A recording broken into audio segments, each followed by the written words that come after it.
बहलोल दजला के किनारे मट्टी के घरौंदे पांव पे बनाता है और उन्हें मिस्मार कर देता है। बादशाह गुजरा, पूछा बहलोल क्या कर रहे हो? हंस के कहा जन्नत के मकान बना रहा हूँ। कहा बेचते हो? हाँ बेचता हूँ। कितने का? 10 रुपए का, सेल लगाई हुई है। बादशाह मुस्कुरा के गुजर गया। दीवाना है, मजनू है, अपनी मौज में लगा है। पीछे से मलिका जुबैदा भी आ रही थी, उसने भी देखा। कहा बहलोल क्या कर रहे हो? कहा जन्नत के मकान बना रहा हूँ। कहा बेचते हो? हाँ 10 रुपए का बेचता हूँ। 10 रुपए बादशाहों के लिए क्या होते हैं? 10 दिरहम निकाले, उसको दिया, उसने दरिया दजला में फेंक दिया। और एक मकान के गिर्द, एक वो घरौंदे के गिर्द दायरा लगाया, कहा ये तेरा हुआ।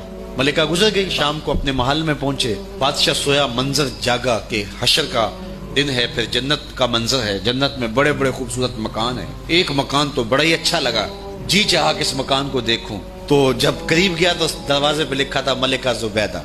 शौक से आगे बढ़ा तो दरबार ने रोक दिया। कहा ये मलिका का है। कहा वो मेरी ही मलिका है।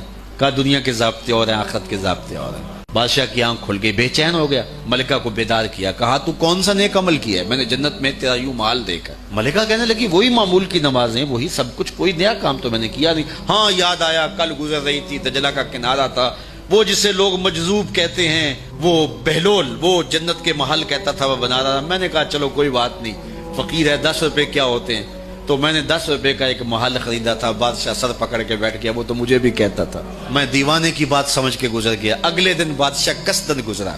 जब कसदन गुजरा ना तो दिल धड़क रहा था कि कहीं मजजूब फिर आज मिल जाए और उसी मौज में हो तो काम बन जाए। देखा तो बहलोल वहां बैठा हुआ है। आगे बढ़ के देखा तो काम भी वही। बादशाह फिर रुक गया, पूछा बहलोल क्या कर रहे हो? जन्नत के महल बना रहा हूँ। फिर कहा अच्छा बेचते भी हो?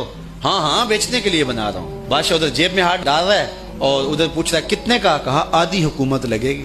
कहा कल तो 10 रुपए के बता रहे थे। कहा कल तुमने देखा नहीं था, आज सौदा देख के ले रहे हो।